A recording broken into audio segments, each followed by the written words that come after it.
say a little bit about Steve. Steve has a master's degree in political sociology from Harvard, and has been a business consultant working with companies really at the intersection of political science and neuroscience as well, so the psychology of business.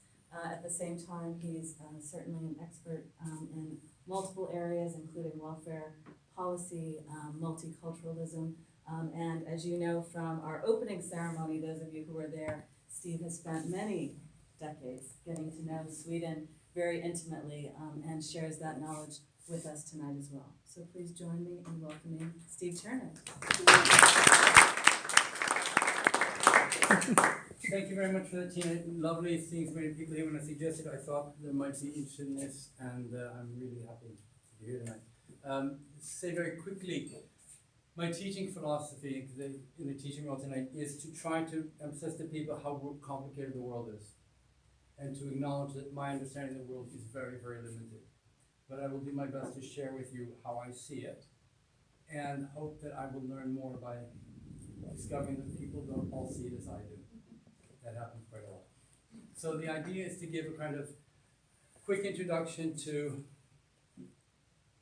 Swedish political system, a little crash course in political science, the main issues around the election, what we can expect in some of the scenarios, and then we take a break, and we get food and wine, which is why most of you are here. No, we get food and wine, and then we come back, and we'll have, hopefully, a lively discussion, okay?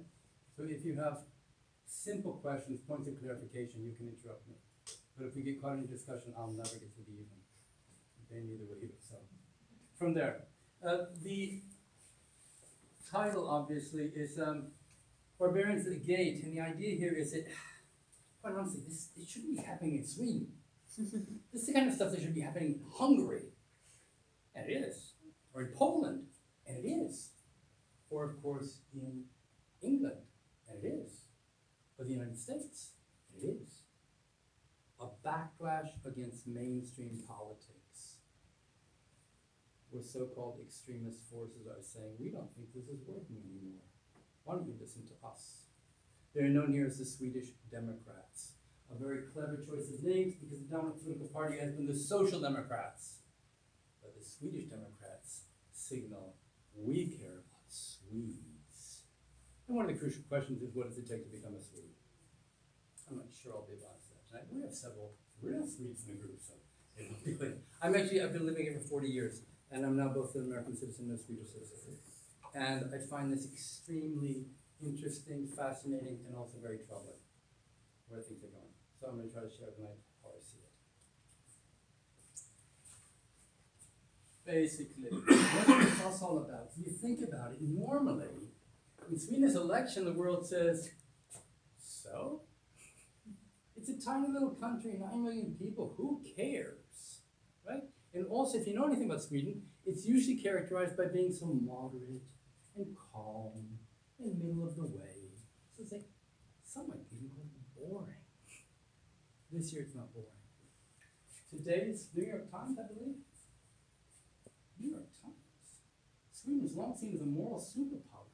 That may be changing. The world is focusing in. What is happening in Sweden? A lot of people are asking. I'm talking about that. We're talking about what we used to believe happened in politics. Okay, it'll be real simple, but I think it's important to recognize we used to think we understood how people behave politically. And around the world, we are now scratching our heads, political scientists, say, what's happening here? This wasn't supposed to happen. We'll be talking from this context, the classic political dynamics were between the left and the right. You're all familiar with that, right? It's Bernie, and it's Trump, and it's Reagan, and it's Clinton, it's left and right. And that dynamic, and it's been a fairly simple way to understand politics. That still matters, but it's not the only thing that matters. Because today we're also talking about populism and polarization, and there are a number of issues driving this. The one that has emerged as the most prominent in the Swedish context is immigration and multiculturalism. The Swedish Democrats have succeeded in reframing the political discourse in Sweden. So whether you agree with them or not, all the political parties have to talk about this now. issues related to immigration, which of course fuels their own campaign. Well,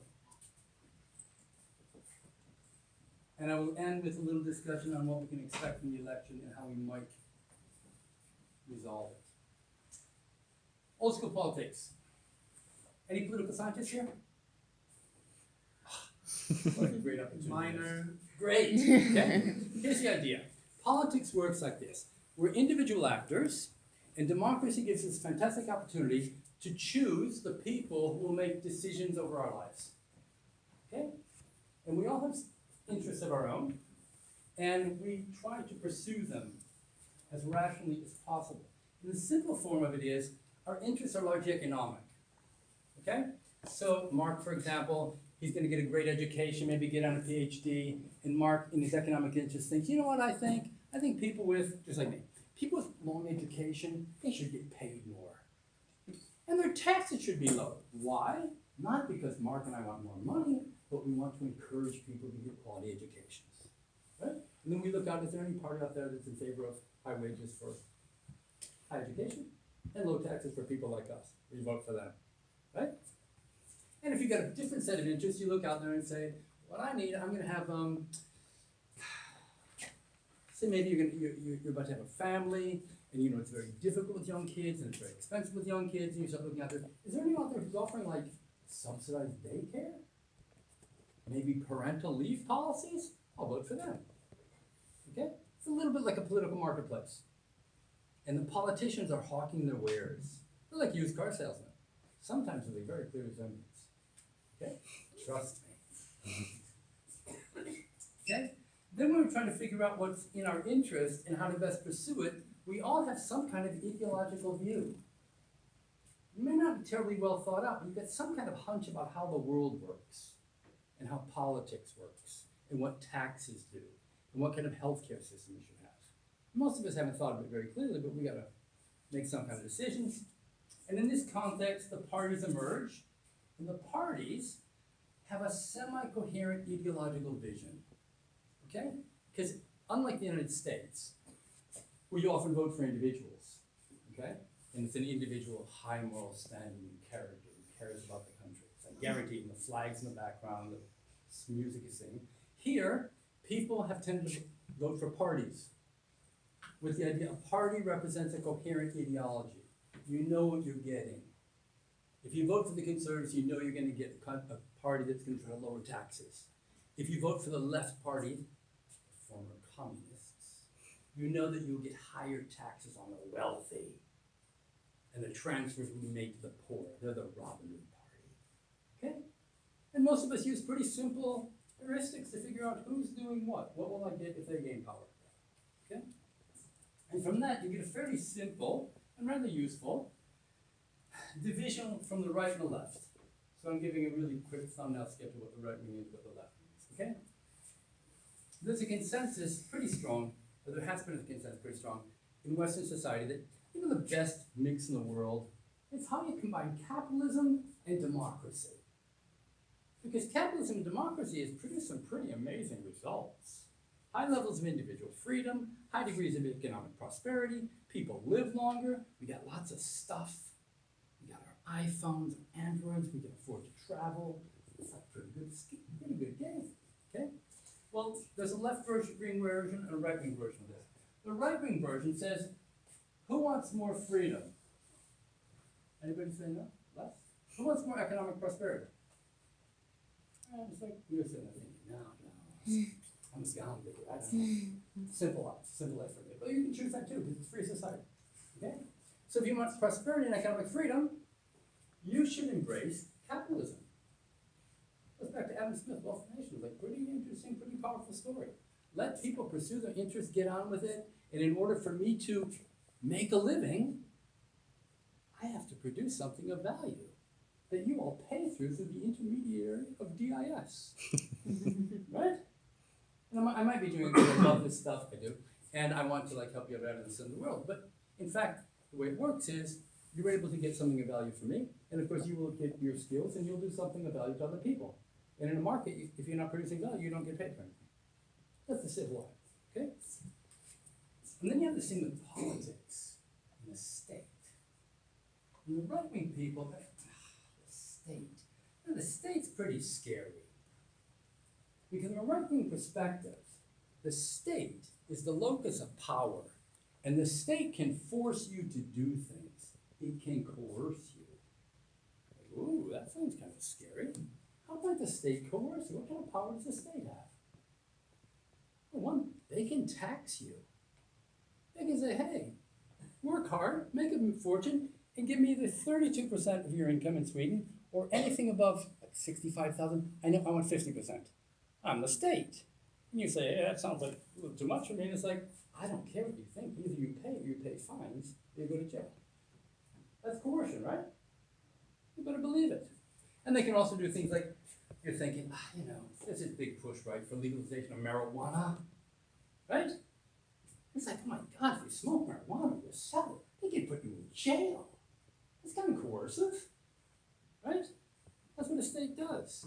And so the right wing looks at this and says, oh, by the way, they can also draft you and put you in the military, right? So you endanger your life, you may die. That's pretty powerful. So the right wing says, state's scary. We need a state because you have to have order, you have to have property rights, you have to protect people, fine. But the vision from the right is as little as possible, okay? As much market freedom as possible, as little state coercion as necessary. That's the kind of bold vision. And I should have said earlier, of course I oversimplify everything, okay? It's to give you a quick sketch. Don't hold me to everything. You can certainly question, okay? Also, source confusion, really important. For some reason, unbeknownst to me, in Europe, a liberal means someone who wants to maximize liberty or freedom, okay? Like a libertarian, okay? In the United States, a liberal is someone on the left, right? Can be very confusing, okay? The right wing is the classic liberal that says enhance freedom, human freedom, minimize state power, okay?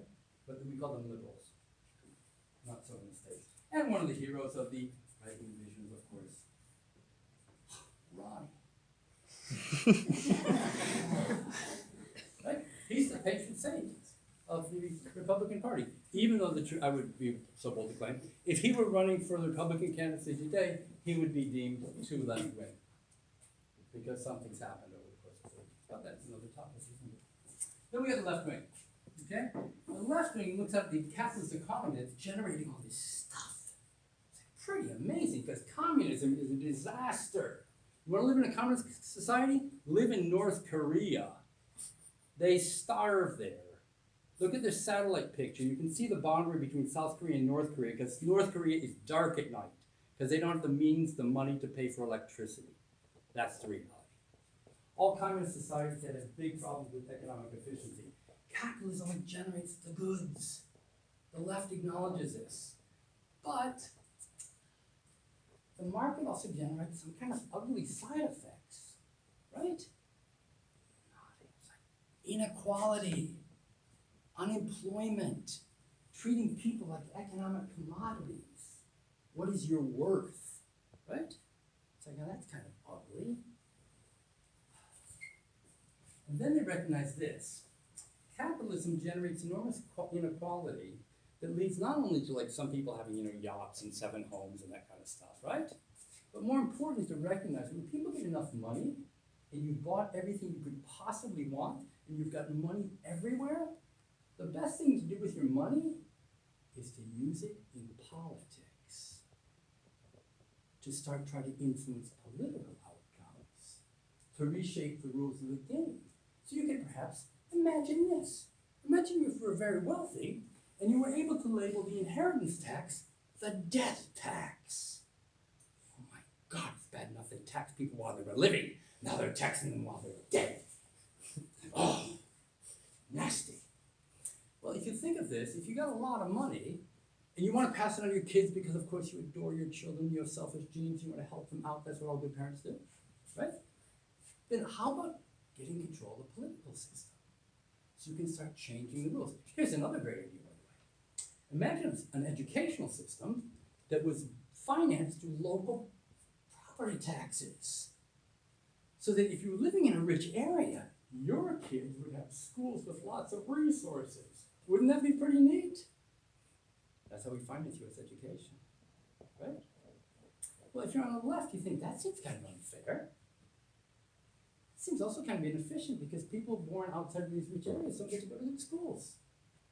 So capitalism on its own starts generating some scary things. And you might be worried about people kind of capturing the democratic system through like paying for candidates. Not bribing them, just helping them get elected and carrying out the agenda, right? You can imagine, because people are smart. If you got enough money, you might want to use it that way. So the concern is, we want markets, but we have to find ways to constrain it. So what you need to have a democratic system, ideally a social democratic system. So you get people together and say, hey, we gotta look out because those rich people, that little 1%, we gotta balance their power with our power. We'll use politics to do it. Got that? That's the left wing. Okay. Got that? And of course, Bernie. There's Bernie, right? He's not a commie. He doesn't want to like eliminate General Motors and Apple. He just wants to like tax it differently, use the money differently, right? And there you have really simply left-right in politics, U.S. and around the world. Okay. So what's that lead to? Well, before we get there, Swedish politics. Got an election. You might want to know a few things about it. Okay. Nothing more. It's a parliamentary democracy based on proportional representation, which means very simply, if you get 5% of the vote, you get 5% of the seats in parliament. Okay? You get 10%, you get 10%. Okay? In other words, it's not a winner-take-all system, which is the US system. But I see you're thinking, I'm going to start a party. You're thinking, okay, what's the prospects of me succeeding? Well, you can succeed. You just need to get 51%. Right? Like, that's pretty hard. In the Swedish case, you need to get 4%. That's the minimum in order to get into parliaments. Got it? So not surprisingly, we have a multi-party system here. It's not 2 parties, it's 8 or maybe 9. 4% minimum threshold leads to a multi-party system. Elections every 4 years, and you vote for a party and not a candidate. So I imagine, okay? Government's headed by the prime minister. How do you form a government? Usually you have to form a coalition because no single party is able to get 50% of the vote. So it's like, okay, who's willing to work with us? What would you need in order to support my position? Okay. And it usually requires a majority in order to gain any kind of power. That's not the case today, for reasons we'll get to in a second. Okay. So you've been out there and you've been looking at the political posters, right? Even if you don't understand the words and the campaigns, it's pretty interesting anthropologically, right? Like, how do they portray themselves? Who are these people? What's the message that they're sending out, right? In the Swedish system, we're going to go quickly through all the parties. Ready? V. Some of you speak Swedish, right? Yeah. I do. Let's see here. V for vänster, left. Okay? And people have been around long enough, though they used to be the VPK, and the K stood for communists. And then after the Berlin Wall fell down and communism got a bad name, they decided they turned to their PR people and said, maybe that communist thing will take it out. Okay? But they're still very left-leaning. Okay? What are leftist people? What do you think they want to do? What do you do with taxes? Lower them, raise them. You raise them, right? Who should pay more taxes? The wealthy, right? How about we got this welfare system, and the conservatives say, okay. We got daycares, fine. We'll publicly finance them. But how will we make them more efficient? What do conservatives say? Make them compete. Allow private businesses to start daycares. And if people like them, and they can make profits, that's a good thing. Because we're getting more bang for the buck, and everyone's thinking, I love that. Well, the Vänster Party doesn't allow it. How can we allow profits in education, in schools, and in healthcare centers? The profit should not be going to those damned capitalists. They're the ones who own everything, right? It's a tiny percent of the population. The profits, what should we be doing with that extra money? We should be putting it back into schools and healthcare. All that? It's like, oh, that seems to make sense. Why are they taking money out of the system? Why shouldn't they bring money back in the system? Right? Yeah, that's the left. And then you have the environment. Why do I put them over on the left? Because if you care about the environment, and believe me, I do, you better recognize one downside of capitalism is it does not solve this problem, the market failure of climate change. Just doesn't solve it. It's the biggest market failure ever. If you're going to do anything about the climate, you have to intervene with political force. You have to tax people when they drive their cars. You have to tax them more, in fact, and when they fly, right? And when they turn on the electricity. That's what you use taxes for. Helmut Kohl, the former prime minister of Germany, said that he was wrestling with the emergence of the Greens, and he made this famous quote. He said, "The Greens are like tomatoes. They start off green, but over time you see they turn very red." And there is a fair amount of common ground between these two parties, even though the Greens say we're not left and right, we're for the environment. It has nothing to do with left and right. That's right. By the way, I'm the one who arbitrarily puts these people. Okay? You can debate exactly what you said, basically. Then you have this one's so much larger than the others. It's the Social Democrats. And the reason this kind of represents their size or influence, the Social Democrats are the architects of Sweden, of the political system, of the economic system, the welfare state. They were in power themselves or in coalition from 1932 to 1976, uninterrupted. So their people were everywhere, in all the bureaucracies, in all the universities. If you want to get anywhere, be a Social Democrat. Okay? Which you might find a little bit disturbing, unless you think the Social Democrats have all the answers. They have been so powerful that even when they're not in power, the other people dance to their tune. Because Swedes think so much like Social Democrats. And what does that mean? It means we're not like the left party. We respect capitalism. We respect that businesses generate a lot of good stuff. We just think they have to be constrained more. We need strong unions. We need kind of strong laws, for example. In Sweden, take a simple example. If you have a child in the United States, how long can you be home from work? Anybody know? It's like 3 months or something. It depends where you work. And I believe there's federal legislation that you can be home 6 weeks without pay before you get fired. Okay? The Social Democrats think that's kind of crazy. It's not unfair. It's probably bad for kids and families. So what do we do here? Well, we tax people enough so that when you're home, you can stay home with your kids for about a year or so. Year and a half. Okay? Pretty good deal. And by the way, there's this tendency for moms to stay home and dads not to stay home. So we instituted Daddy Month, which says, okay, you want 12 months pay? You can decide if you want to take it or not. But if you want the full 12 months, 1 month has to be taken by Daddy. 3 now. He said, okay, we're moving to 3. When will it stop? Thank you. I can make a quick comment here. When they originally did this, I thought a little bit heavy-handed. Can't you let the parents decide? I now am of the conviction it's had a very good effect. Because when I look at my neighborhood with a lot of young families, the dads are really into it. They stay home with the kids. No, they are. And I think it's really good for dads to spend time with the kids. I mean that seriously. I think it's been a good one. So the Social Democrats are here saying, okay, we'll get on with capitalism, we got regular power. Okay, and then you got this divide, because this is the left, and this is the right. You go over here, you have the liberals, they're pretty tiny, like 5% of the polls.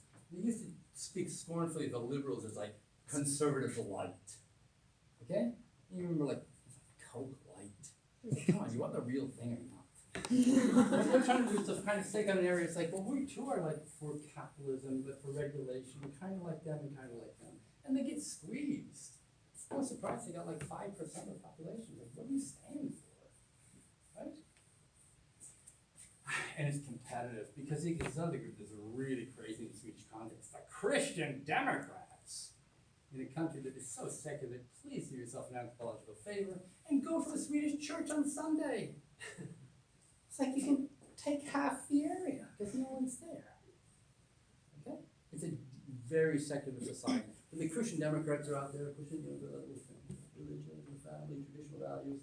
They're close to losing the 4%. Okay? They're getting squeezed. And then you got this party really interesting called the Center Party. They're really interesting.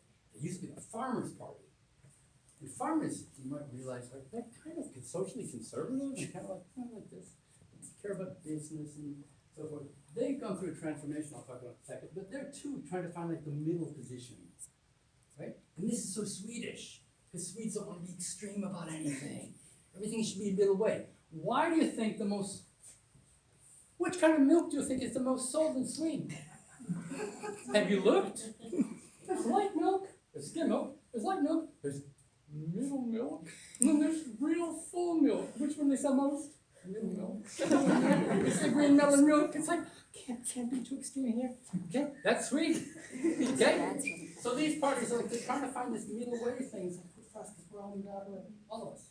And then at the end, you have the conservatives. The country is so shifted to the left that the conservatives can't call themselves conservatives. They call themselves moderates.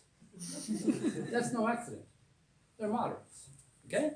And they're out here and it's like they're really conservative. They think we should like cut taxes. We should use competition in the welfare state. And yet they're also in favor of like publicly financed education, healthcare, on a good pension system, on a good unemployment situation. Sounds like leftists. So if you look at this spectrum from left and right, I would suggest, oh yes, and these people on the right, they're the alliance.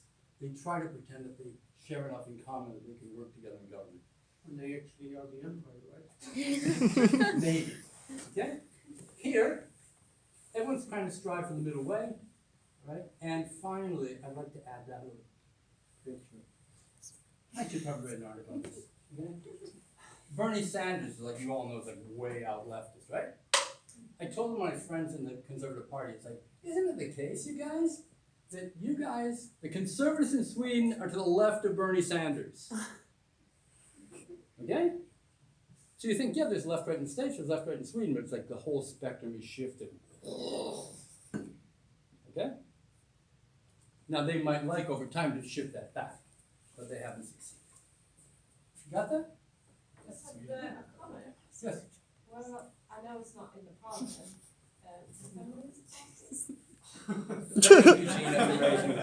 Very important for two reasons. One is there is a feminist initiative of women getting together saying that we have a distinctive interest that aren't captured adequately here. It's had one really important effect. All the other parties claim to be feminist. All of them. Which is partly why they're not represented, because like, why would we need to vote for them? Because everyone's feminist. But the appeal of it is that because it's only a 4% threshold, it's like they might break through that barrier. They haven't yet. You put them in between the left and the Green Party, right? Yeah, they'd definitely be over here. They're definitely way up on the side of things. But I've got too much to cover already, so thanks very much. Right? Okay. 2014, what were people concerned about? Welfare. And welfare in Sweden means like everything related to the welfare state. Okay? Curiously, taxation falls down here, but actually, welfare is just the flip side of taxation. Because if you're going to have any kind of welfare program, you got to pay for it. You pay for it through taxation, right? Climate and energy in 2014 was really big, right? The Green Party is like making an impact here. Education, unemployment, pensions. Pensions are looking increasingly important to me because I'm 62. Yeah, everything matters. You gotta boost those things. Who's going to do that? Give me lower taxes. Okay? This is like the traditional issues, and then everyone's fighting over this. Who can best produce better jobs, better pensions, unemployment, and so forth. Last election, had a campaign, and we got this outcome. There are 349 seats in Parliament. This is a true story. When we reformed the Parliament in the 70s, they made 350 seats. Why was that not a good idea? You got ties. The first election afterwards, it was 175 versus 175. They're pulling rabbits out of hats. It's like lottery tickets to decide issues. And they decided, it's not so good, maybe we better have an odd number. So they did. So you need 175 to have a majority. Okay? Some kind of coalition. And this is how it looks today. On the left party, the Social Democrats, the Environmentalists, they all go together. They have 158 seats. On the right, the Liberals, Conservatives, Center Party, and the Christian Democrats. They have 142, which means no one has an alliance. No one has a majority. Why don't they have a majority? Who's messing things up? The SD, the Swedish Democrats. They have 49 seats. So neither the right or left can form a government, which is pretty chaotic. And the Swedish Democrats say, you can form a government with us if you listen to our policies. And everybody says, we will never talk to you. That's a really important part. So you have this weird situation that they're supposed to be arch enemies, the right and the left. And so the left's trying to pass, that's the thing, and the Swedish Democrats are saying, we're not voting for it. Which means if they go along, if neither the Swedish Democrats or the right vote for it, you can't pass your legislation, there's total paralysis. Bad news. So initially after the election, the Social Democratic Prime Minister says, this is an outrage. We won't allow this to happen. We will have a new election. And then I think he starts talking to people and says, oh my God, if we have a new election, the Swedish Democrats will be even stronger. Let's not go there. So they didn't. Instead, they worked out this really weird compromise that said, we hate you and we're ideological opponents, but we will help you pass your legislation. That's how it's worked. Which made a lot of people feel like, what the hell is this democracy thing about? Why do you bother to vote for these people if you end up voting for the same stuff? I'm serious. People are like, what kind of democracy is this? And there were others who said, hey, wait a second. These people are bigger than these little dwarf parties. Shouldn't we talk to them? No. Because they have Nazi roots. We are good Swedes. So, we've had this weird situation of a weak government and a kind of informal coalition between right and left. Not a good situation. But now we have a new thing going on here. You got the left and right down, right? Political scientists around the world are scratching their heads like, what the hell's going on here? Left, right. Who are these people? And this very much fits in with Bernie Sanders and Donald Trump. Okay? So they're now talking about Galtan. You heard it here first. Anyone heard this? Mm-hmm. Okay? This is pretty interesting. And I want to emphasize, this is the state of the art. Because political scientists are deeply confused. They're trying to make sense of it. So they've added another dimension to it. It's labeled Galtan, and it stands for green, alternative, libertarian. Okay? So what's that about? And at the other end, traditional, authoritarian, and nationalist. So you got this left-right thing going, and then you got another dimension shooting through here. And it's confusing the picture big time. It's like, are you a left-wing party or right-wing party? Well, maybe I'm something totally different. So I would say here's how it looks today in the Swedish context. The left is still on the left, of course. And this is kind of difficult for me because on the one hand, they're very, very alternative, gender issues, multiculturalism. It's like, come on, let's be free. But they're still all communists. You have to use the state to make sure that you have legislation that will ensure alternatives and freedom for people. So they're kind of in the point there. Okay? You have the environmental party, which it turns out doesn't just care about the environment, they care about people's freedom to live the lives they want to, including people from different cultures and societies. Like, go multiculturalism. What's that to do with the environment? I thought I was voting against coal. Am I also voting for open borders? Yes, says the environmental party. It's like, what? This? Okay, they're causing a bit of confusion by the way. Then you got Social Democrats. They're still big, and they're still on the left, but they're kind of I don't know about that. So these parties in coalition, it's been a disaster for these parties because the Greens have not been able to put through too much. But the Social Democrats, they're power people. They know how to run these things. Okay. Then you got the little liberals over here. I'm not going to say too much about them. You got Christian Democrats here, obviously a little bit more traditional, right? Not necessarily authoritarian, nationalistic. You have the center party, they're off the map. Because it's yeah, we want total, well, there's some things that say, we want total freedom, which means reduce size of government, reduce taxes, and by the way, let's eliminate borders. Because after all, human freedom is inhibited by national borders. Let the good times roll. Okay? So they're without question, they're on the right, but they're by far the most pro large-scale immigration party. Then you have the moderates, who are over here, and then you get this little development. What you discover is, Social Democrats are torn internally. One part of the party is all for multiculturalism, gender rights, freedom of expression. And then you have another side of the party like, I don't know if I like that. I kind of like the old Swedish way. I kind of like feeling Swedish. Okay? This is what's Swedish culture compared to all the other cultures? There's nothing any better than anything else. This is the globalist perspective, by the way. So the Swedish Democrats are divided here. The Moderaterna are also divided here. You've got a liberal wing that says, let people do what they want, right? High immigration, multiculturalism, and this is the only conservative party on the planet. It's like, is everybody going that direction? And so you've got some more old-fashioned moderates who are like, a little bit of tradition, thank you. A little bit of authority, yes, y'all talk. A little bit of nationalism, yeah. So they're divided. And then you have the Swedish Democrats, who are normally termed, like a far-right, alt-right party. Well, it depends on the dimension. Because with the Swedish Democrats, they're very much for more traditional authority and nationalism, yes. But as a matter of fact, the Swedish Democratic picture is to say, we want Swedish welfare state and the Swedish model to be like it used to be before the immigrants arrived. We want it to be like the Social Democrats used to be, but they've abandoned you.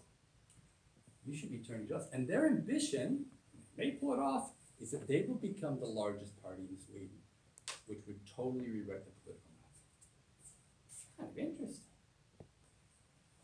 So in some things they look right-wing, on other things it's like, we want higher pensions. We need to make better healthcare systems. People shouldn't be waiting in line, it's gonna cost us money. So the political picture starts getting really complicated. Okay, here's party support today. We got 3 days today. I'm sorry? It's within the last month, okay?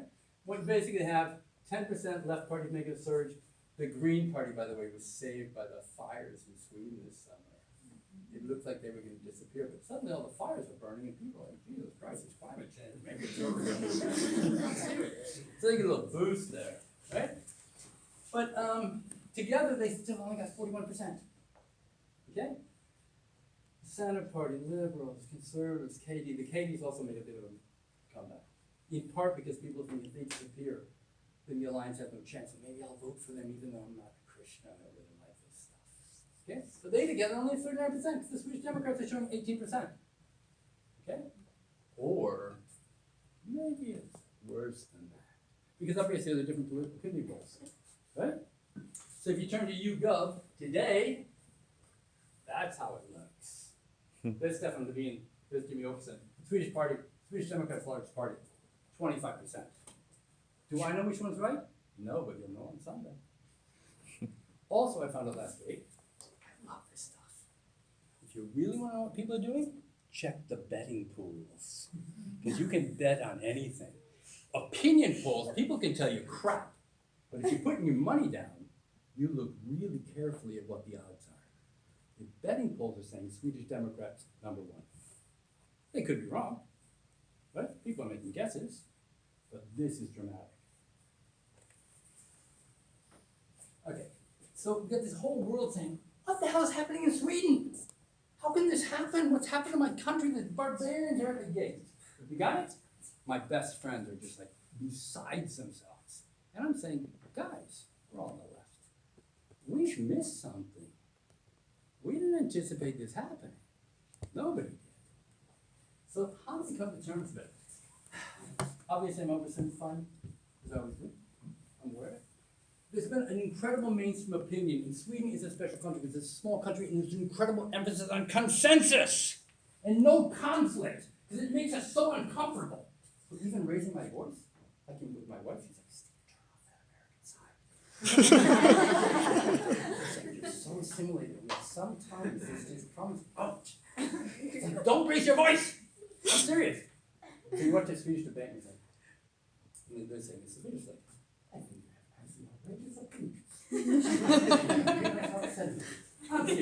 There was a case, this is a true story, I'm not making this up.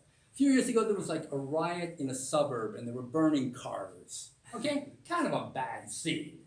And the Prime Minister came out with these fierce words. This is not okay. Oh my God. Okay? There's something about Sweden, people want to think like everything's like, keep it bound up here. Okay? So the Swedish opinion it's been uniform to a large extent. And by this I mean all established political parties, all major TV, print media, and now these academics, my pals. We've all thought the same thing. And you know you don't want to say anything else because it makes people so uncomfortable. That's why Swedes often won't tell you how they vote. Because what if I'm like married to you and you're a communist and I'm a conservative? It's like, let's just keep this quiet. Okay? Here's been the line. The Swedish Democrats are Nazi-like racist party. And the early iterations of Swedish Democrats, there were Nazis in those parties. The current Swedish Democratic leadership says, we've cleaned all that up. We got nothing to do with that. Okay? And the big question is, do you trust them or do you not? Right? They're very clever. So if you support Swedish Democrats, you've been portrayed as either ignorant, you've heard that before, by the way. People who voted for Trump, they're stupid. Oh, no, sorry, that's insulting. They're poorly educated. That's how we've dealt with it. They couldn't possibly be in favor of this unless they're stupid or poorly educated. It's like, oh, that's a nice way to like bring people in the political discussion. Swedish Democratic positions, especially those questioning dominant narrative on immigration multiculturalism, have been rejected as racist and intolerant. Okay? And here was the plan. Let's all agree to treat the Swedish Democrats as untouchables. And soon the Swedish people realized, we're not going to listen to those people. And the Swedish Democrats will simply wither away. Because good Swedes will realize, we can't have a party like that in Sweden. Okay? That's been the idea. Call them extremists, racist, Nazis, refuse to accept them as a legitimate political force. They get 6% of the vote, they get 12% of the vote, I don't care. You don't talk to them. You don't negotiate with them. You don't treat them as a legitimate political force. All well-intentioned. You want to isolate people who may have intolerant Nazi racist opinions. It's like, oh, sounds like a plan to me. The outcome is they'll be marginalized and will wither away. The actual outcome is the Swedish Democrats, like the greatest success story in modern politics, go from no position to 6% to 12%, and then they go to 25%. That's dramatic. So the empirical reality is the strategy has failed miserably. And the Swedish Democrats are taking from both the left and the right. You're probably thinking, probably like Trump people. It's probably old industrial workers who are sad to see that their society is changing and they just can't get on with it, right? Well, sure, there's plenty of that. But the Social Democratic core supporters, the unions, the working class, the majority of male working class now support the Swedish Democrats. That's interesting. Are they suddenly alt-right people? They're union members. They've been voting on the left all their life. They're leaving the party.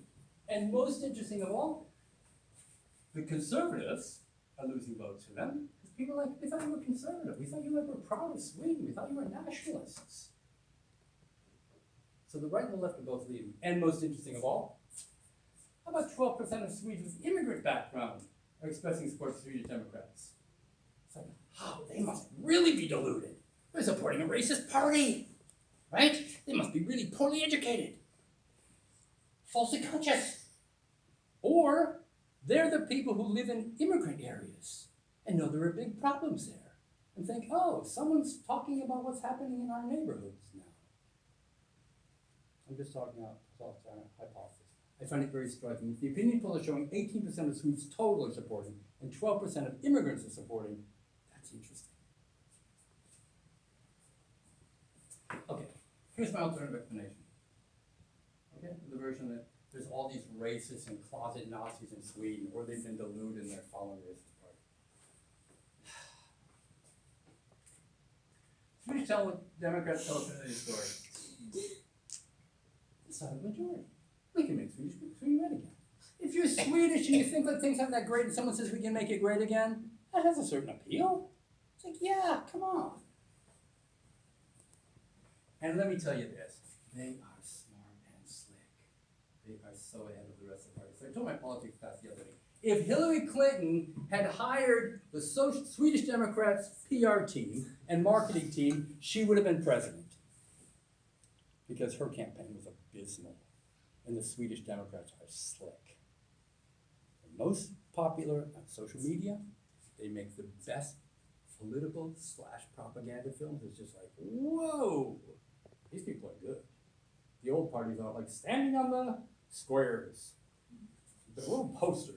No, vote Social Democrats. Like, you're missing it, people.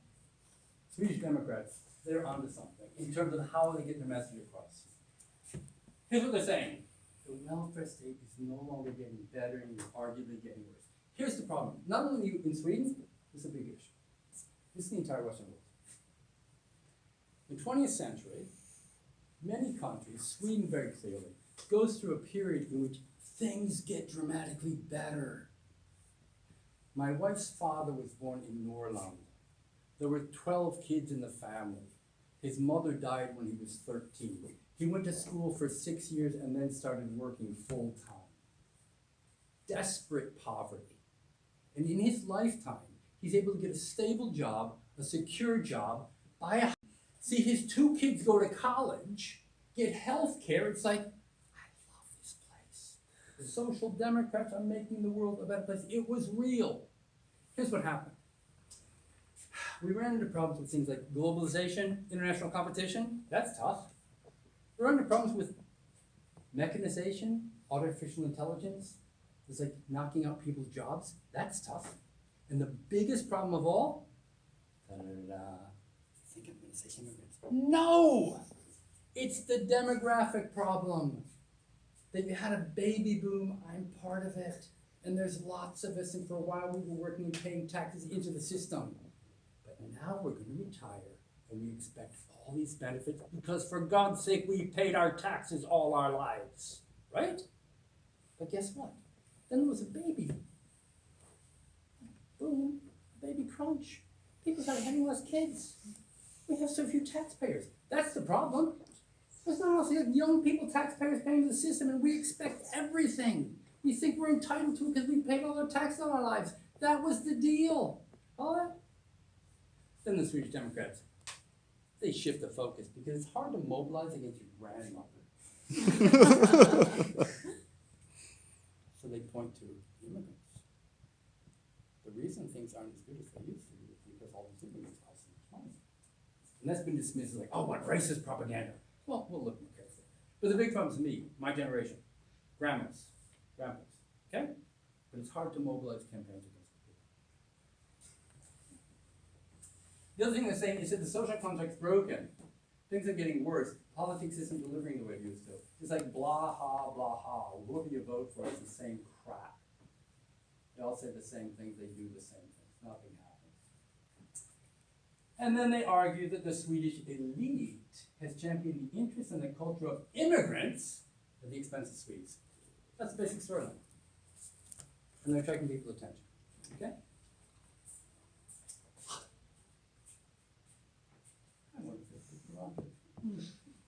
Some kind of empirical findings here, okay? You think the United States is a country of immigration, right? And the Swedes, like homogeneous Sweden, right? It's like, well, update your facts, people. Percentage of U.S. residents born abroad. What would you guess? Anybody? 3%? 3%? Do I hear higher? 13%. Oh, okay. Okay? 30% of Americans living in states, residents or citizens, are born abroad. Okay? Sweden. Percentage of Swedish residents born abroad. 21. 18.5. Whoa! This little homogeneous country, it's got a higher proportion of foreign born. And keep in mind, 1950, even before I arrived, this country was incredibly homogeneous. I don't want to move to a country that's so far north and it's dark and the winters are long. People left the country. That shifts from 1950. This is in the space of 70 years. Dramatic transformation. Also, I thought this kind of interesting. Annual average of accepted asylum seekers in Sweden, the average, 50,000 a year. Okay? In 2015, it was 165,000. Right? We have a hard time with numbers. Like, 50,000 a year, 160,000. How many is that? Well, put it in the context of the US. The US, on average, and this is pre-Trump, by the way, accepted 25,000 a year. Okay? 25,000. On a per capita basis, if the United States accepted as many as Sweden on a per capita basis, 1.6 million people, refugees, a year. If they had followed the same numbers as Sweden in 2015, we're talking 5 million people. Okay? So before you think like, oh, they're really exaggerating, we said, well, let's first look at the numbers. That to me is like pretty dramatic. Okay? And then variable complexity of immigration. Okay? This may be the most important thing I have to say. There is perhaps no policy area that shows greater disparity between what people actually know about immigration and their deeply held moral convictions about what is right. Because guess what? Immigration is unbelievably complicated. We talk about immigrants here. It's like, is if that some kind of homogeneous category? It's people from all different kind of countries, different cultures, different religions, different ethnicities, different educational backgrounds, different values. We talk about immigrants. Okay? Most people have almost no empirical understanding. Like, who are the people who are coming? Where are they from? What are their values? What is their education? That's one thing, because the world's complicated for us. What interests me is people have deep moral convictions about what is right. And it's true on both sides. It's like people who love immigrants. It's like, if you don't understand how important this is, that we have high immigration and we embrace multiculturalism, it's like, you're a bad person. It's like, do you know what you're talking about? I'm not saying that. It's like, think this through. At the height of the crisis, I'm talking to people. And what you get instead is you get narratives. It's like, hey, you know what? I know this guy came from Afghanistan 5 years ago. He started 3 companies. He's the most industrious person I ever know. You know what? Immigration is good for Sweden. It's like, oh, that's good empirical evidence. One person. And on the other hand, it's like, you know what? I saw this guy the other day. He's been living in Sweden for 30 years. He doesn't speak Swedish. And his wife wears a burqa. Immigration is terrible for Sweden. It's like, one case study. Right? But what strikes me is people are so morally convinced of their position that it's been almost impossible to have any kind of reasonable discussion. Because we demonize one another. Okay? The dominant narrative has been this, and this I can stand for. Sweets, we can discuss this afterwards. The dominant narrative is what's not to like. Immigration is a win-win. Okay? This is what you heard and you read for 35 years. 1, Sweden helps a lot of people escaping from terrible life conditions. That's a good thing, right? That's a win. But get this. Sweden also benefits enormously from immigration. How so? Economically. Steve just told you about that demographic crunch. We don't have enough taxpayers. The immigrants are young people who will come here and work and pay taxes and pay for Steve's health care. It's like, I love it. We benefit economically. Oh, that's great. And we're helping them. And then there's this. We'll be culturally enriched. Because quite honestly, I moved here in 1976, and Sweden was so orderly and safe and quiet and boring. It's like, oh my God. How about a few different perspectives on the world? Of course there's cultural enrichment. But I'd like to question the narrative a little bit here. Also, this morning, in the Swedish context, beware of considering any position that bears any resemblance to the Swedish democratic position. Okay? Because you're immediately suspect. The best example of this famous guy, he died recently, sadly, Hans Rosling. He wrote the book Factfulness. If you want to check it out. He's a brilliant scientist, became famous on YouTube. He made a talk in the midst of the refugee crisis and said, guess what? If you have like $10 million, okay, and you spend it in Sweden, you can support X number of people. Got that? If you take the same amount of money and you spend it in Jordan and Lebanon, where most of the refugees are, you can support 10 times that number of people. Follow that? And then he said, pointedly, but of course I shouldn't say that, because that's what the Swedish Democrats have said. Follow that? It's like, if they happen to say something right and you identify with that position, God help you. Because you probably too are a Nazi or a racist. Which led to this problem that no one wanted to talk critically about immigration policy. Because no Swede wants to be deemed a racist. Last of all, me, by the way. The economic impact. Huge study came out this summer. University of Gothenburg, the most careful study done. It came to the conclusion, actually, it's not an economic benefit. Actually, it's costing Sweden money. And please note, he said, this is humanitarian policy. Why should we expect to get rich on the basis of this? We're a rich country, we can afford it. Okay? But it demolished this idea that this is making us richer.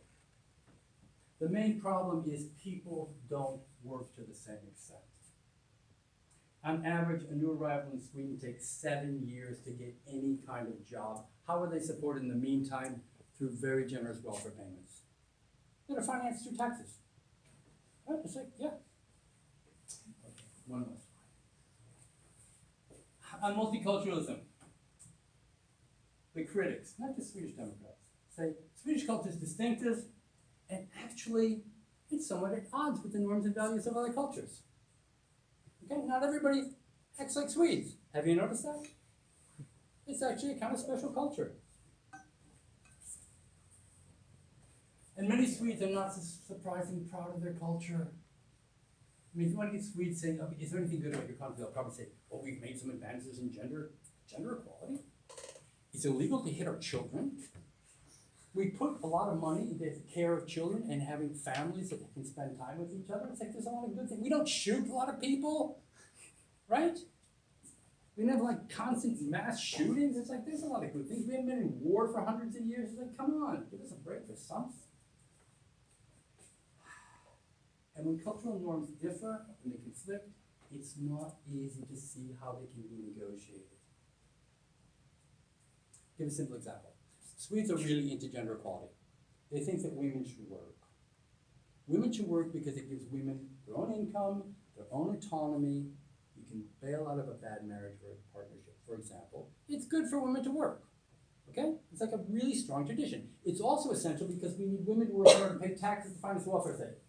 Okay? It's not a law, it's just like, it's the way the world works.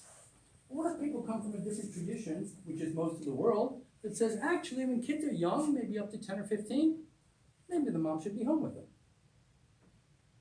Okay? It's like, well, okay. But really, you should kind of be working, because it would be better for you. And it's like, who are you to say what's better for me?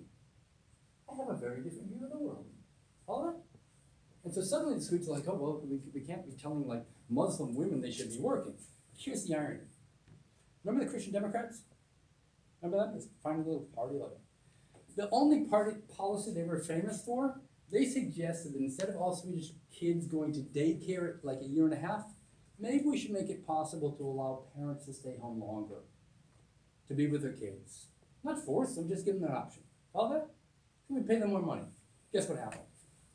They were attacked by all the other political parties for being anti-feminist and regressive. How dare you force mothers back to take care of kids? That was the response. Okay? I'm finally thinking, well, wait a second. Why is it so awful and gender negative if it comes from a Christian-inspired position, but it's so wonderful and acceptable if it's coming, say, from an Islamic position?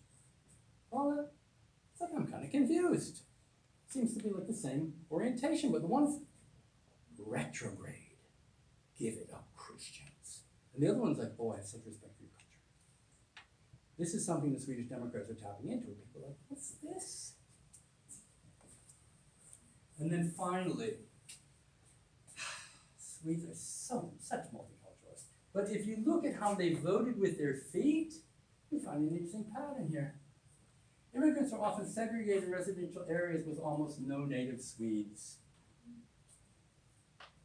The immigrants live there, Multiculturalism means all cultures except Swedish culture. Because there are problems there, and people who can move, including immigrants, by the way. People, if there are a lot of social problems in the area, you pull out with your family if you can. All that. And what happens is you get concentrated areas of lots of immigrants with lots of social problems. There's high unemployment, there's high welfare payment, the schools fail miserably, kids cannot get into high school. If you can't get into high school, you're not going to get a job, and you'll have a higher probability of turning to crime. That's not rocket science, right? Through no fault of their own, many immigrants are isolated from immigrants in Sweden. They get trapped in these areas. They bear the burdens of societies that are not working. Not the Swedes living on Östermalmstorg or Vaxholm where I live. It's like there are no immigrants there. It's like, what's the problem? The immigrants are bearing the cost of a failed integration policy. Okay? I'm not blaming the immigrants. I'm saying this policy is failed. Okay. Swedish Democrats. This election, the top issues. You all know Swedish now, right? Get this is Sweden. Number 1, law and order. Whoa. Immigration. Whoa. Healthcare, which the Swedish Democrats are spinning. Grandma's not getting her care because the immigrants require so much care. Okay? And finally, integration. So 4 of the top issues are all issues related to Swedish Democratic views. They have pulled off a remarkable achievement. Okay? Here's what it looks like after the election, according to projections. The left have 144 seats, the right will have 140, the Swedish Democrats will have 65. And the question is, now what? So my scenario. One possibility is the minority government of the Conservatives, which I have kind of a hard time to figure out. But the Conservatives say, okay, we're like the biggest right-wing party, everyone's tired of the other guys, so let us run the government. But they'll need support of different parties, right? And one possibility is the Swedish Democrats will support them informally. They won't be in the government, they'll support them. And you might be able to get some other parties there. Second possibility, cut a deal with Swedish Democrats. Politicians love power. Okay? Maybe the Moderaterna and the Christian Democrats saying, well, in the interest of the nation, and out of respect to democratic traditions, maybe we can talk to the Swedish Democrats. Okay? Or, how about the Social Democrats? Never, they say. Look to Denmark. The Danish Social Democrats are very willing to cooperate with the Danish version of Swedish Democrats. It's already happened. Okay? It's already there. It's a possibility. Or how about a coalition, or a grand coalition? The left party, they're flirting with the center party and the liberal party. It's like, you want power, don't you? Come over to the dark side. You can work with us. And they're like, and of course you justify it by saying, well, we need to exercise power so we can implement our policies. Or, what is probably the most likely thing, a grand coalition, the German model, where the conservatives, the moderates, and the social democrats say, for the good of the nation, we will form a common government. Okay? In the interest of excluding those intolerant, Nazi, racist Swedish Democrats. Which might make you wonder, like, what if that makes the 25% of the population feel like you're being excluded? So my concern is, this is the temptation, continue to isolate the SD, you might get some kind of short-term stability. My concern is, it will be a catalyst to either further polarization, because people feel like there are no choices. I voted right, I voted left, everything ends up in one of these meshy middle positions. And they have disregarded and silenced 20% of the population who dared to challenge the dominant narrative. That's kind of worrisome. So that's my happy scenario. What's going to look like on Sunday evening. And it's going to take some time, quite honestly, to work this out. Okay? Stay tuned. Okay,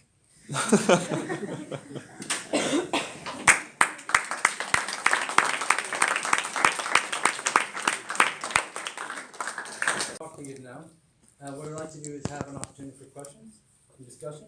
I want to make one point before I open it to questions, and that is, when I look at the rise of Swedish Democrats, my main criticism is of the mainstream parties that have been so adamant in refusing to acknowledge that immigration and multiculturalism is complicated. It's not unproblematic.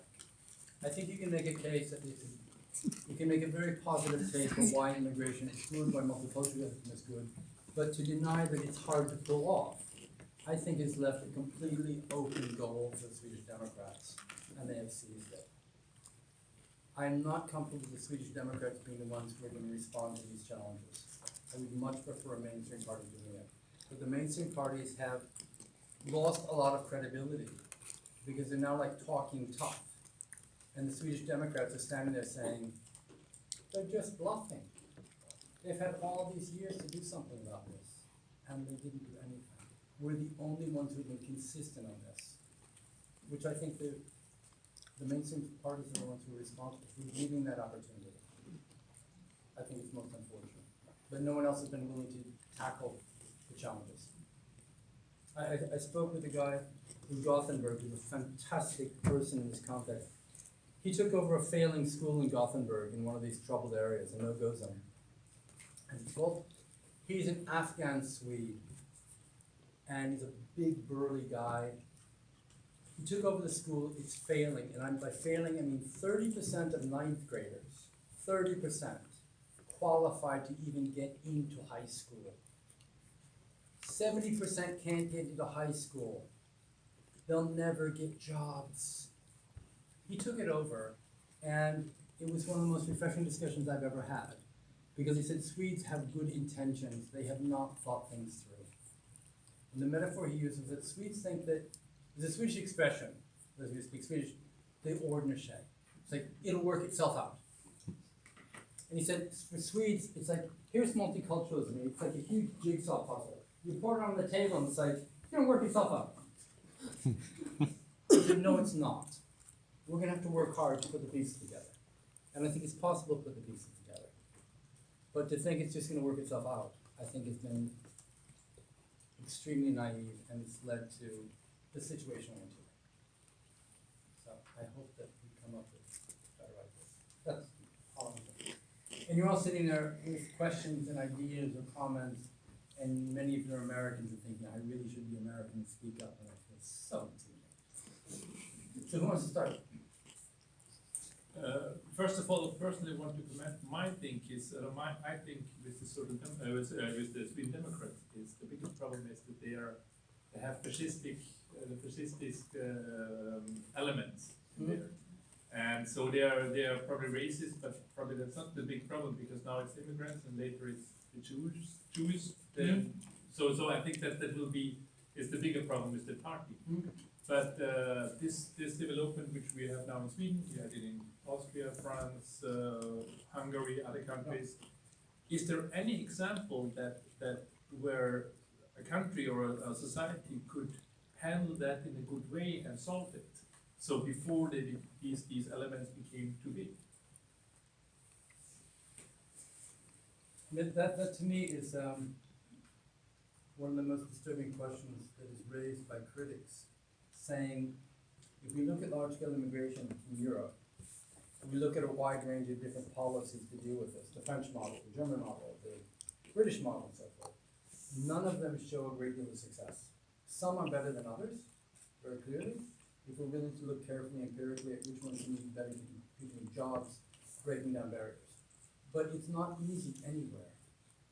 I mean, I think it's possible, but I think we've done ourselves a disservice by underestimating the scope of the challenges. Because I think we need really smart people working really hard at saying, okay, what's the problem? How do we solve it? And if we say there's really no problem, then we don't get very far into the solutions. And I'm hoping we're going to see examples of how to finish that. I mean, quite honestly, one of the sad things, I'm an American. And I left the States for various reasons, mainly because I fell in love and had kids and all that, but the United States has stood out in some ways, despite all its problems, as a remarkable success story in terms of multi-ethnicity, multi-race, multi-religion, and so forth. So what's happening in the United States today is also disturbing, because that's been more like the success stories, and we see very similar tendencies there, as you all know. And what worries me most is the way that we see, because they're so emotionally charged, leads to a breakdown of conversation. Because it's like good versus evil. You're either with us, you're against us, which is not a good basis for democratic society seeking solutions. But people feel strongly about it. And I'm like a hardcore social scientist. Say, let's first try to make sense of what we can agree on empirically. And then I can make a question, because I've never been to the States. And you know, no, but It's the same thing. no, and of course, but anyway, you say states are a success story in integration and everything, and of course, yes, but I have here, you have to correct me, I have the idea that it's rather different in different parts. So I mean, I suppose New York very well integrated somewhere and so, and then you have the exact same problems actually as here, but different. I was gonna say. No, I would But certainly I thought- agree with you there. On the other hand, I would say, what is still American about the United States is it's over 300 million people. Exactly. It's a continent. The fact that it works at all is a miracle. Then, I mean, I overgeneralize on Sweden, but Sweden is a tiny, tiny country, but it's easy to generalize. The United States is so diverse. So I take your point, there are huge differences. And one of the things you should all be aware of, I mean, my dream when I was your age was to teach at one of the colleges that you all come from. Because they operate as like oases. In the United States, it's like, oh, it's a great bubble here, I'll stay here forever. Instead, I'm coming to Sweden, which is like a great bubble. And in many of the places you're at, they're very, very special. I mean, one of the shocks of the Trump election was it was the same thing in there. Reading the New York Times and the Washington Post and by how big a victory will Hillary have, right? Like everyone's looking at us like, well, everybody I know is voting for Hillary. It's like, get outside of your bubble, people. There's another world out there. And we better be able to talk to one another. Because the alternative to conversation is conflict. And conflict can get very nasty and very bloody very quickly. Which is why we need people to talk to one another and not demonize one another. Because that goes bad very quickly. Yes? I think like the last American election has played into the current topics of discussion for the Swedish election. Well, maybe the most direct context impact was when Trump made his infamous statement last night in Sweden. And he was immediately attacked as being out of touch and ill-informed. And then, as fate would have it, 2 days later, there was in fact a riot in the Stockholm suburb where cars were burned. It was like, oops. And you saw last week, you see this?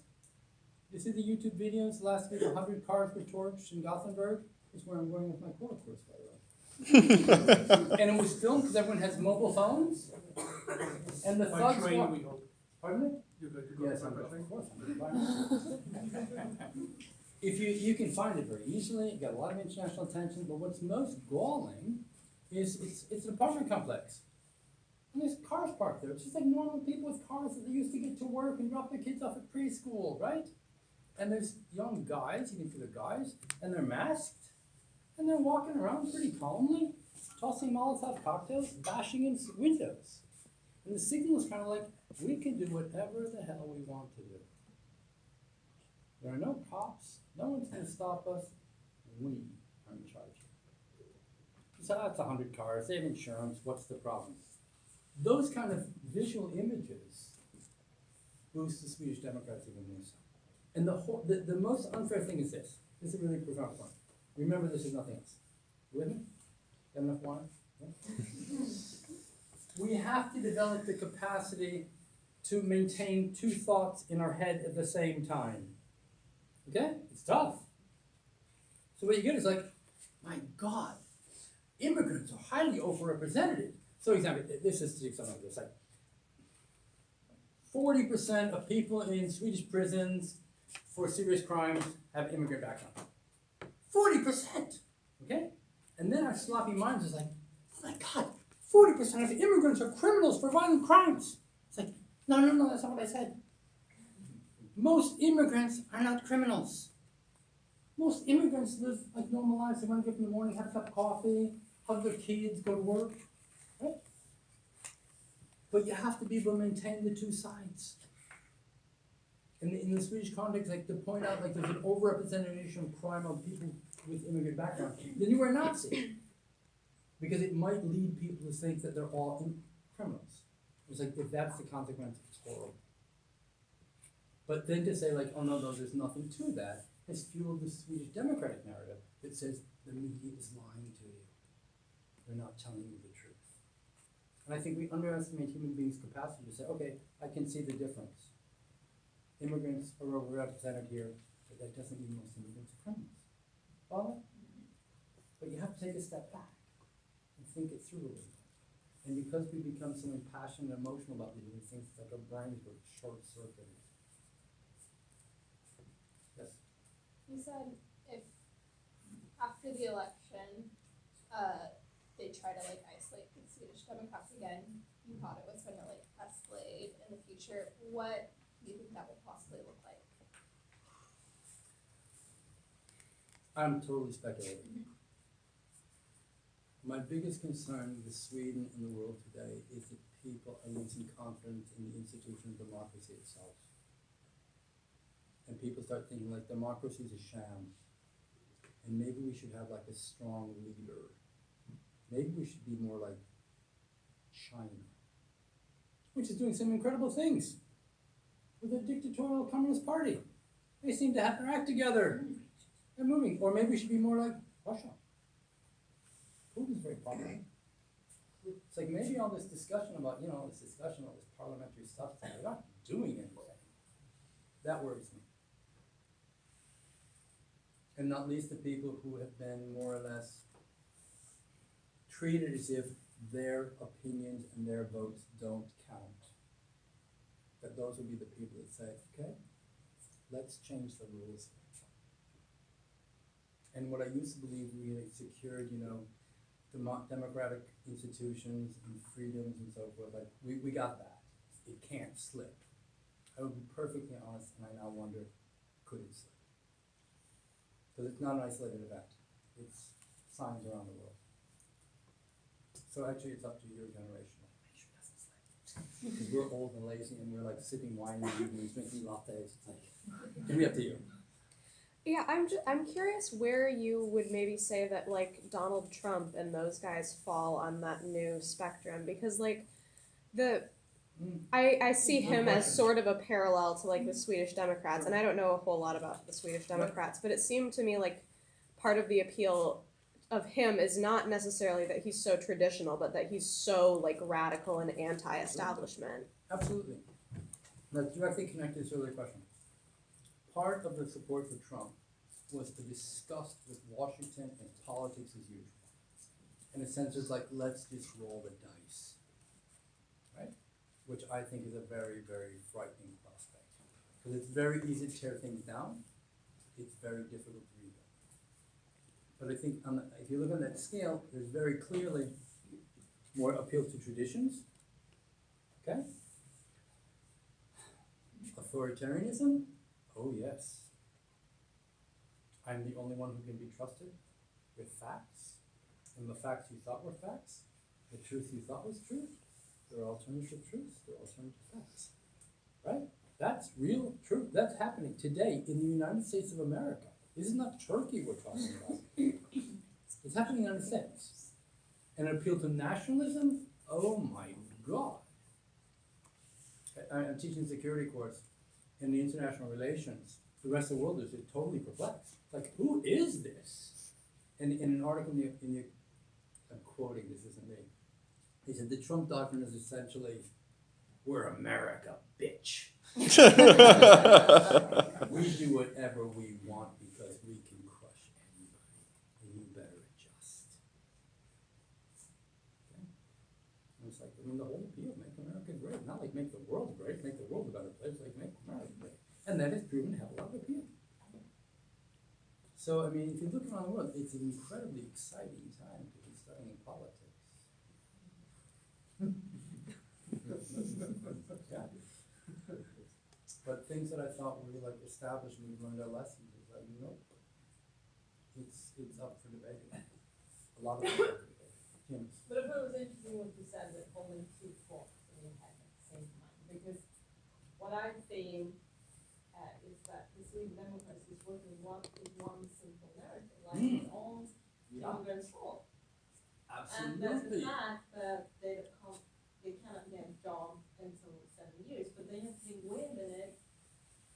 We have immigrations in the 50s. There's been different groups, and the last years, what I know, correct me if I'm wrong, there's a lot of more traumatized people. So they come here, they have been traumatized, and they also don't get access to Swedish courses straight away. So there's a lot of, as you say, it's not their fault, it's the politics. You have to blame the politics. But they just work with the narrative. Well, but this is the problem, and those of you who get to know me know that I'm like a fanatic about Daniel Kahneman's thinking fast and slow. It's all about how our brains work and why we fall for simple narratives. Because complicated narratives are like so effortful. If you ever like face those big tough books, like, right? Isn't there like a YouTube video on this so I can like get it quickly? That's how our brains are wired. It's hard work. So even in the context of your content, it's like the pro-immigration people said, yeah, but immigration is great. It depends on the years, because between the 50s and the 70s, Sweden had high immigration because they had a labor shortage. The people that came were immediately plugged into jobs, and there were a lot of low-skilled jobs. The Swedish economy has changed. There are no low-skilled jobs. You can't even be a cashier with any security here. You can't work at bloody McDonald's with any security. Have you been to McDonald's here? Go to McDonald's, for God's sake. You go in and you don't talk to anyone. You punch in on a computer your menu. And you go, and so far there are people cooking the food. It's just a question of time. I'm not making this up. There will be robots making super hamburgers. There will be no jobs for unskilled people. That's not these people's fault. They're fleeing terrible situations. They're traumatized. And we may want to help them. But we better acknowledge this is going to be tough to get those people in a position that they can compete in the Swedish labor market. Right? And it's complicated. And I firmly believe that most people that come here, they want to work, they want to feel part of society, they want to make a contribution. If you have no skills, you don't learn Swedish, you don't know Swedish, you may be illiterate in your own language. And you think you're going to get a job in a Swedish firm? It's not going to happen. Not because they discriminate against you, or they discriminate you on the basis of you don't have the skills we need. It's like, not because they're terrible, it's because it's like, I gotta have someone who works here. And those people are trapped. And if you blame them, it's cruel. Okay? But to say like, this is going to just like solve itself. So and this is really important. Unfortunately, it's a great deal of focus on 2015, where there's a Syrian refugee crisis, and 165,000 people come to Sweden, and 1 million come to Germany. That's not where the problems start. It's been going on for 25 years. The people torching the cars are not recent refugees. They're second and third generation immigrants.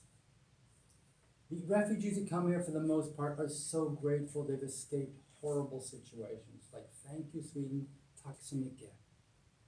People who've been here for 2 or 3 generations were trapped in areas where they never meet Swedes and their schools don't work and they don't have a chance. They're the ones who are enraged. This is not a recent problem. We've ignored the problem until it became acute in the refugee crisis. The problems are built up for 25 years. We've ignored them. And we've been able to ignore them in part because people don't like me. I didn't move to Vaxholm, which is a lovely little area just north of here. I didn't move there to avoid immigrants. But when I moved there, it's like Sweden of old. I'm like the only immigrant. It's like, we love immigrants. Steve's like a great guy. He speaks Swedish. We all like to write our own reviews. Okay? But that's what Swedes have done. This is a true story. Years ago, I was working at Stockholm University. I came in the morning usually, and there was a guy cleaning the office. Okay, he was from I think Ethiopia, and my kids at the time were very young, and I had my kids' pictures on my desk. And he was a very nice guy, and we always chatted in the morning. And he came in and said, "Those your kids?" And I said, "Yeah, they're really cute." Blah blah blah. And I said, "How about you? Do you have any kids?" And he says, "No, actually, I'm married and we'd like to have children, but we're waiting because we live in Rinkeby, which is one of these immigrant centers, okay, just outside of Stockholm." And he said, "We don't think it's like a good environment for our kids." He was a black African. I want to make sure that I'm okay, that I can move to an area that will be good for my children. I don't want to, okay? It's like he's not a racist. He's just looking at these situations and saying these are tough areas. It's like, I don't have to deal with that. I live in Boxholm. The schools are great. 95% qualified for high school and going to college. Right? And so we have this problem that people have been like most pro-immigration, pro-immigrant. It's like, you don't live in it. It's really easy to stand on the outside and say, "Oh, why are those people so intolerant and having such difficulty with immigrants?" It's like, I think it's great. I live in Gamla Stan. I live in Östermalmstorg. I live in very ethnic Swedish areas. And when my good friends who are all lefties get irritated with me, I say, "Where do we live, guys? Who's moving to Rinkeby to be like a multiculturalist?" It doesn't happen, or it rarely happens. No, I think you're absolutely correct. And as I said before, I'm always say, I don't know what's the expression in English. Sweden is not right. Sweden with What's the expression in English? Is Sweden is not right. I tried to open. you're preaching this to convert it. Yeah. Because I'm also living in environment at least. I'm immigrant. Immigrants. But they look at you like you No, they we are say, not you're not a traveling real immigrant. No, No, exactly. first class immigrant. Exactly, in some way, yes. And so I think that's absolutely one thing. But with the Sweden Democrats, I also have very much the impression, at least, that I mean, we have one part probably people coming from near these areas who are more so, but then we also have people that are even less immigrants probably from me in the countryside and so on. So it's probably also. I would suggest if anyone were to do a great topic, I'm always trying to encourage doing these kind of research that I'm too lazy to do. It would be to do a road trip to the countryside to discover that, oh my God, Dalarna, wow, what become multicultural. Yeah. Örnsköldsvik, Sundsvall. Yeah. It's like because there's a huge shortage of housing in Sweden, especially in the urban areas. So we like helped immigrants, like sending them out to the countryside. So it's like in these rural areas, people are walking the signs like, geez, in a community in Dalarna, a good friend of mine lives there, or came from there, Borlänge. It's like a shrinking industrial area, okay? They now have, I think, 1,500 Somalians living in Borlänge. This is Dalarna. It's like, this is where they like dance and sing in the midsummer thing. It's like big, it's great, okay? And then there's 1,500 Somalians there. And they don't get jobs. And in Sweden, if you don't get jobs, you have to be supported by the local community. It's not by the national state, it's by the local community. So my friend who's an economist has been called in as an advisor, and they said, look, we're really having trouble because we can't meet our budget. In part because we have to pay for housing, education, healthcare, daycare for all these Somalian immigrants who, I assume, flee horrible situations. So it's like, yeah, they need help. And these people in Sweden, it's like, how are we going to finance this, Mats? Should we raise taxes? And he says, no, because that will drive even more businesses out of your area. Don't raise taxes. Should we borrow money? You can't do that either because you have to pay it back eventually. And what they've done, is a true story, they are selling off assets that the commune owns, which is like selling the family silver. It's like it works for a while, but eventually you have nothing more to sell. And if your Swede has been brought up in rural Sweden and you're dancing around the maypole every midsummer and you love your Swedish things, and it's like, even if you have great compassion for people, you can ask yourself, in what way am I responsible for meeting the economic needs of these people who arrived in my country 10 years ago? Where's my loyalty? Is it to my family and to my community, or to people who arrived from Africa, from terrible situations? Do not get me wrong. I mean, that's the moral dilemma of the West. We have it so good, and so much of the world has it so bad, and they want to move here. It's like, how do we deal with that? Because if you don't care, you're heartless. But if you say, like, everybody's welcome, you're an idiot.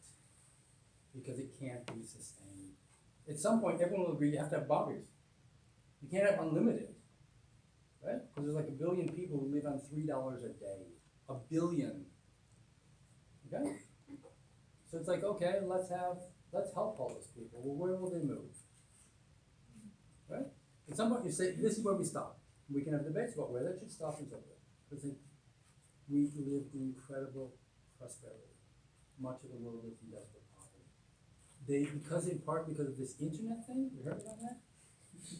They can see that it's very different over here. They want to move. Because they want to have a better life, they want a better life for their children. I totally understand that. And the moral challenge is, how do we deal with it? And to say that if you're a good person, you have to have open hearts and open borders says, you're also ignoring the people who are close to it. My son, by the way, everyone knows this, my son works for refugees in the Middle East. He was outraged when Sweden was accepting 165,000 people. Why? Because he said, you are cutting back on money to Jordan and Lebanon where he's working. We don't have water in the camps. You are giving 165,000 people who happen to make it here Swedish standards, while the people who are more desperate, who couldn't get out, are getting crushed. See that? It's complicated morally. To say, like, if you're a moral person, you have to endorse this, it's like, wait a second.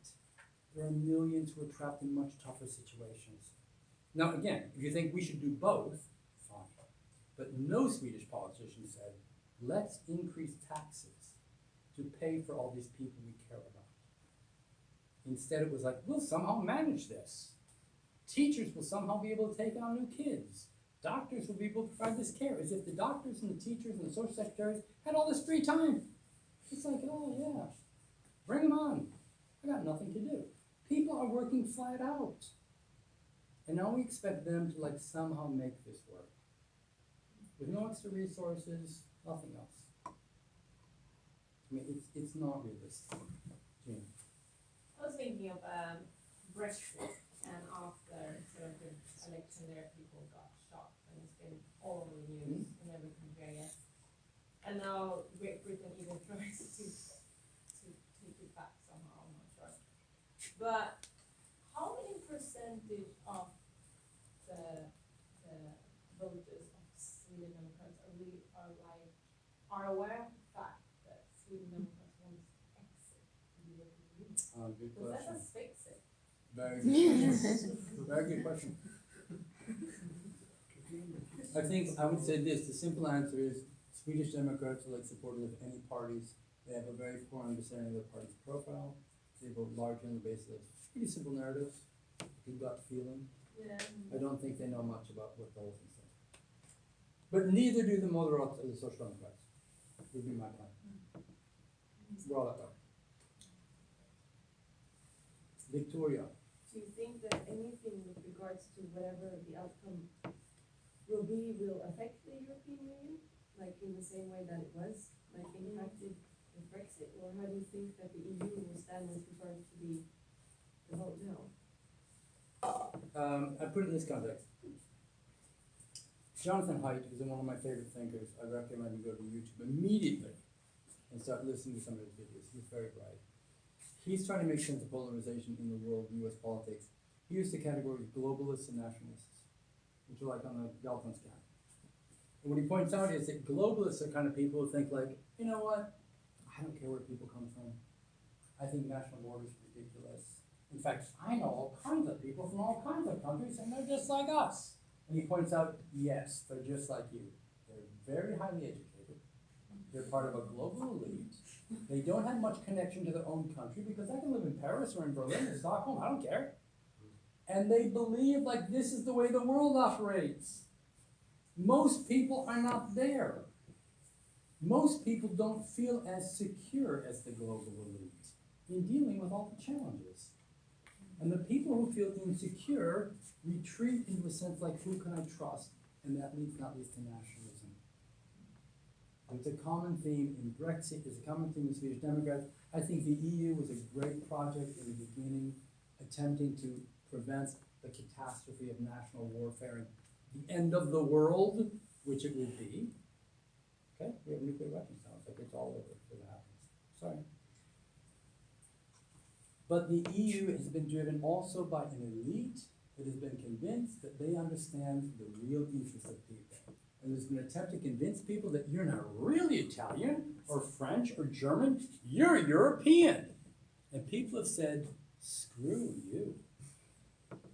Now again, the elite feels European. Most people, like in Italy, watch Italian television, Italian news, Italian TV. As they do in Sweden, as they do in France, right? It's national. And I think what we've done is we've pushed people into beyond what we're prepared for. In the long run, I wish that people would feel not like we're Europeans, we feel like we're human beings.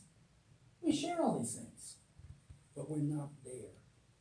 Whether we can get there is an open question. It looked much more promising 15 years ago. And there's a backlash against the European Union now, which the Swedish Democrats are claiming too, saying, well, I'll make a comment. Sorry, this is not about it. Angela Merkel was seen as this, humane, liberal champion of the liberal order. When it was like, we will fix this. Let a million people come in. Here's the complication. The European Union has free movement of people. Okay? Once you're in, you can move anywhere. Angela Merkel did not have the authority to decide other countries' immigration policies. Never did she have that mandate. But if 1,000 million people come into Germany, they can move anywhere. And other countries are like, why are you dictating our immigration policy? And it's leading to huge fissures in the European Union, not least from your Eastern Europeans, who are saying we do not want multiculturalism, and you will not force us to do it. And the Brits and Brexit was all driven by this idea like, we want to decide ourselves. And there's two different things. One is like global trade, which we have to have. The other thing is free movement of people. And again, they're complicated. Well, and I think that European Union came to rise as a way to strengthen Europe, like on the upswing of globalization. Yes. But I think the big question actually remains is like, is there still globalization, or is that sort of that time maybe over? And we have to define it maybe a different way of what globalization is, because that was very much about the free transfer of goods. Yes. And opening up the market economy, but we reached a point now in the development of the world where that in many ways has been done. So this must be the start of a next level of something, because the first point of what was EU has served its end purpose, because we have this movement happening. And the idea in part was, of course, we've now established free movement of people. Let's face it, I think people crossing borders is fantastic. I did it myself. I work at a program that encourages this. I do. We have so much to learn from each other, right? I think the basic impulse is sound. The question is how quickly you can do it. And how long it takes for people to come, not just like on a term where it's like, hey, it's kind of cool being in Sweden, to saying like, oh, I'm gonna live in Sweden. I'm gonna adjust to these Swedish norms. You will discover, as I did, that no, this is kind of complicated. Even though the United States and Sweden are pretty similar, in many ways culturally. If you come from a country that's very, very different culturally, you discover this is a tough challenge. So I'm all for it. I think we've underestimated some of the challenges. Yes? Okay, I originally had one jibe and two questions. Sorry, good job. And okay, when I studied political science in the early 2000s, political science as a discipline was still reeling from the fact that they had completely and utterly failed to predict the end of the Soviet Union, even though that was their entire zone data. And I feel that, I sometimes see that in some colleagues from political science, that they're now kind of hanging their heads in shame, that they can't really make sense of populism. Yes, me too. Yeah, and one of the problems that would have been my question, but I think you've kind of already touched on that, is that I'm not entirely sure how much of that is actually about immigration. I have to admit that I come from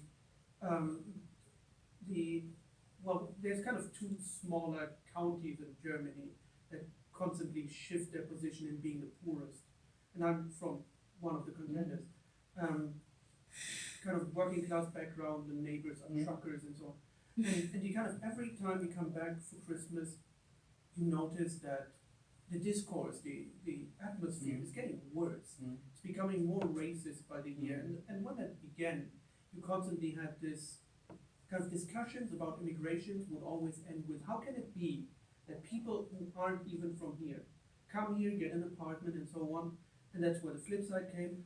Well, people who've worked here for their whole life have to go and clean offices even after their retirement. It's a very because the similar- pensions yes. don't. Yes. And the thing is that Sweden isn't alone with the populism problem. We have that even in countries that have absolutely no history of migration. My people are currently organizing mobs to hunt what few lefties and foreigners they can find in places of Germany that traditionally have nearly no foreign population. I think Tina should organize a corridors. We can visit these areas. Well, they're traditionally rich in Let me architecture. come in this way. I think the underlying issue, and we won't go on forever, I'll take one or two more questions. I think the underlying issue is this. I think this is a very important point I've come to realize. I think the most fundamental human need or desire is a sense of security. Basic security. The more secure you are, the more tolerant you are, the more curious you are, the more open you are. And part of the global elite takes this for granted. It's like, automation, artificial intelligence, not gonna affect me. But the connection here, that the people on the lower part have much less protection. They're much less secure. Those truck drivers know in 10 years there's no truck drivers. Yeah. It's Uber cars, right? And the whole taxi industry is going to be transformed. All people who drive taxis and trucks, they're going to lose jobs, right? And you're all sitting there thinking, well, thank God I didn't decide to become a truck driver, right? But take it seriously. People who feel insecure start looking for, why is this happening to me? And even if the primary source of insecurity is not the immigrant, I don't think it is. No. It's lots of other things, but it's much easier to focus it's them. And then if you have something like a terrorist incident, you have a group of hooligans burning cars in Gothenburg, it's like visually powerful. Like to get your hands around automation like driverless cars, it's like, it doesn't really scare me. It should. It's a much bigger threat than terrorism. With 3 million American males are unemployed, we have no prospect of getting a new job within 10 years. But I'm not talking about that problem tonight, am I? Unless I am. Because it's related to populism, it's related to a political force saying, we need to get another answer to this. The old way isn't working. We're becoming less secure. We thought we would become more and more secure. And suddenly we're back to insecurity. And we're looking for simple answers because our brains are pretty simple. And the ones who provide simple narratives that you grasp can win in this world. So if you're working with forces of good, craft powerful narratives. Because the dark side is very good at doing that. Can I just quickly? The point here is if you come from kind of a working class background, then move up into rather highbrow middle class culture, you notice that the people don't know of one another. And one of the effects of that is that, especially that's why the Social Democrats are losing across Europe. Because in the late 90s, early 2000s, you had this super neoliberal revolution. Yes. You had Schröder, you had Blair, who kind of completely sold out the working class. Yes. Not only are the people threatened by GPS and should basically be more afraid of their TV than we have also completely forgotten about them. I noticed that these people, for example, in their culture, I have very little in common with them. They watch TV. I and people I know no longer watch TV. We watch Netflix. So we don't have anything in common. And these people were politically forgotten, and they're rather disappointed. So it's not just that they feel No. threatened. They actually, I think, have a right to feel kind of betrayed by the political system. I totally agree. I'll make one final comment and then we'll stop. Final reflection, okay? I don't watch much TV either, nor do I watch Netflix, okay? So this is So, no, anything but, okay? But I have a reflection, my apologies to those who are much more astute to this. I occasionally watch TV, okay? And one thing that strikes me, I think this is a profound observation, I take credit for this. If you watch American television, to the best of my knowledge, okay? The world that is portrayed is one of incredible abundance and prosperity. People have like nice houses and apartments, good cars, no problems with health insurance. There's very little signs of opioid crisis, alcoholism, social misery. So the most profound sociological thing I ever did is a true story. 6 years ago, I was home in the United States for 6 months with my wife, who's Swedish. My mom lives in Atlanta. We lived in Jacksonville, okay? So we can live like by the beach, really nice, but we can still go home and visit my mother. Great.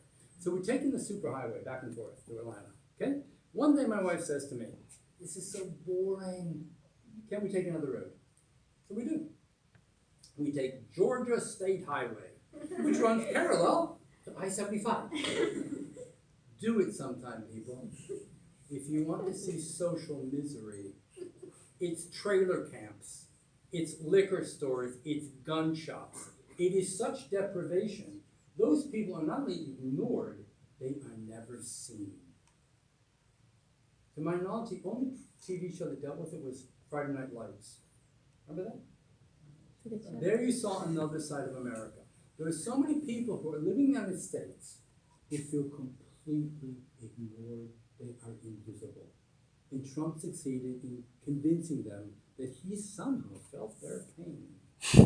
And he was going to make it better for them. But at least he tried to deal with them. Where Hillary Clinton was taking $50,000 or $100,000 from Goldman Sachs for her talks. Believe me, I'm not getting $50,000 for tonight's. Sorry, Tina. Okay. If Tina decided, I would be at least that. Okay? Hillary Clinton, the left-wing working class Democrat, is posing up with Goldman Sachs. She was. And Silicon Valley. You've got a lot of people who are tough, working class, societies in decline, who feel like, how about us? And the appeal of like a strong authoritarian figure who says, I have the solution. I see you. That has an appeal. And unless the mainstream politicians deal with all those people that feel pain, I think that's going to be the main thing. And I can't go on talking on that. I could, but I won't keep you all day. I would just thank you all for your attention. What do you think, how many percent will they get on Saturday? This good enough. 23. 18. I'm guessing. I'm guessing. You go by the prejudice. I'm going to Thank you very much.